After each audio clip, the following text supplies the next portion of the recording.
Europe लाइ उॾामनि जी बहाली खां पोइ PIA जी 4 सालनि बाद पहिरीं उॾाम। क़ौमी एयरलाइन जी उॾाम 4 सालनि बाद 323 मुसाफ़िरनि खे खणी पेरिस रवानी थी वई।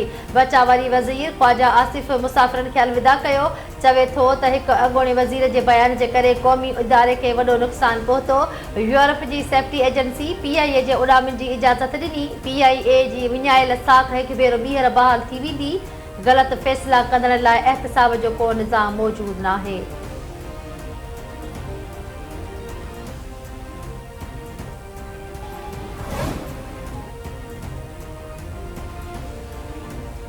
वज़ीर आज़म जूं PIA जूं यूरोप लाइ उॾामूं बहाल थियण ते क़ौम खे वाधायूं। संदसि चवणु आहे त उॾामुनि जी बंदिश सां PIA खे अरबें डॉलर्स जो नुक़सानु पहुतो। हुकूमत क़ौमी एयरलाइन जी साख बहाल कई आहे।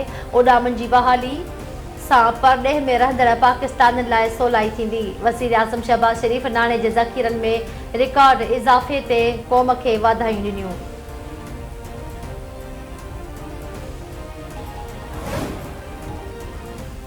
PTI अॻवान शौकत यूसुफ़जई चयो त ॻाल्हियुनि जो टियों दौरु शायदि आख़िरी हुजे। हुकूमत जो रवैयो संजीदा नाहे। हुकूमत बैक फुट ते वञी रही आहे। मीडिया ते शेर अफ़ज़ल मरवत ऐं सलमान अकरम जो झेड़ो ॾिसी अफ़सोस थियो। सीनियर लीडरशिप जो ज़िमेवारी आहे त पार्टी अंदरि नज़्मो ज़ब्त क़ाइमु करे।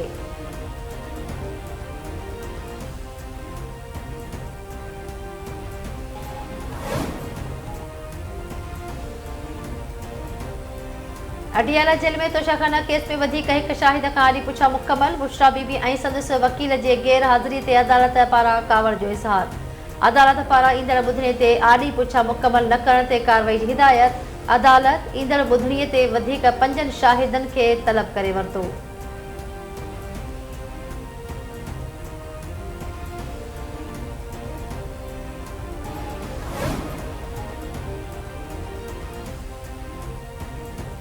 वज़ीर आज़म जी अदालतुनि में उगाड़ी जे हवाले सां रोकियल केसनि खे जल्द उकलाइण जी हिदायत।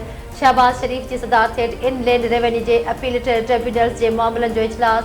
वज़ीर आज़म हिदायत कई त FBI उगाड़ीअ जा केस जल्द उकलाइण लाइ तुर्त क़दम खणे। अपीलेट ट्रिब्यूनल इनलैंड रेवेन्यू में आलमी मयार जो क़ानून लागू कयो वञे। इन्हीअ कम में का बि देर बर्दाश्त न कई वेंदी।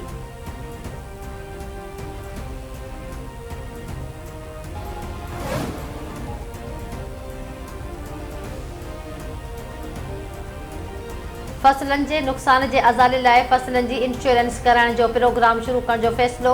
सिंध हुकूमत फसलनि जी इंश्योरेंस जो 1 साल लाइ पायलट प्रोजेक्ट ख़रीफ़ 2025 शुरू करण जी मंज़ूरी ॾेई छॾी। पहिरें मरहले में 2 ज़िलनि लाड़काणो ऐं घोटकी में ट्रायल बुनियाद ते इंश्योरेंस प्रोग्राम शुरू कयो वेंदो। ज़राअत वारे सूबाई वज़ीर मोहम्मद बख्श महर जो चवणु आहे त इम्कानी बोर्ड बरसातुनि बीमारियुनि गर्मी जीत लॻण ऐं मौसमियाती तब्दीलियुनि सबबि फसलनि खे थींदड़ नुक़सान जी क्रॉप इंश्योरेंस थियणु ज़रूरी आहे। सिंध हुकूमत आबादगारनि जी मदद लाइ बेनज़ीर हारी कार्ड शुरू कयो। कोशिश आहे त बेनज़ीर हारी कार्ड जी मद में आबादगारनि खे क्रॉप इंश्योरेंस जी सहूलियत फ़राहम कयूं। सखर में कारह इल्ज़ाम हेठि नारी घुटा ॾेई क़त्ल। कचे बंद भरिसां लाश हथ। इतलाह ते पुलिस पहुची लाश खणाए इस्पताल मुंतक़िल करे छॾियो। पुलिस मूजिबि आबिदा ज़ाल अब्दुल कादिर मीरानी खे ॾेरनि कारह इल्ज़ाम हेठि घुटा ॾेई क़त्ल कयो आहे। हाल मुंहिंजा केरु ॿुधंदो केरु या मुंहिंजो हिते।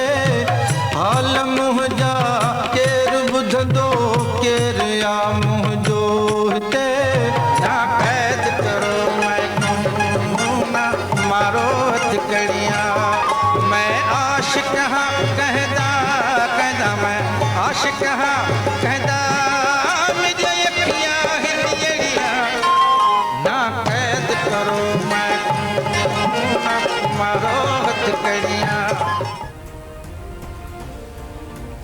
सदारती एवार्ड माणीदड़ रागी उस्ताद अनवर हुसैन विस्तुर जी बीमारियुनि सबबि बिस्तरे भेड़ो थियण जो सकाफ़त खाते जे सूबाई वज़ीर नोटिस वरितो।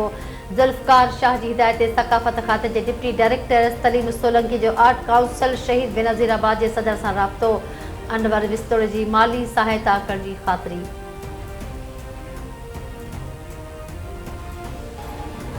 केॾी देर करे ओथा यार बचो केडी देर करे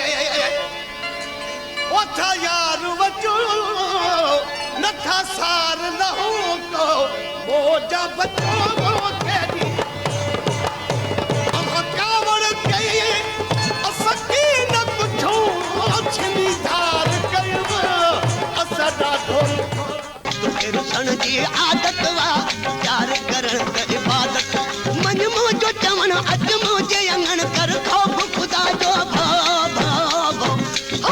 न तो मिन तू मनी न तो आजू मनी न तो आजू मन कर खौफ खुदा जो भा ऐं चपड़ी ऐं जगतार जे बेताज बादशाह जलाल चाॾियो खे विछड़े 24 वरिह विहामी विया संदसि ॻायल कलामनि जी अॼु बि झरझग गूंज।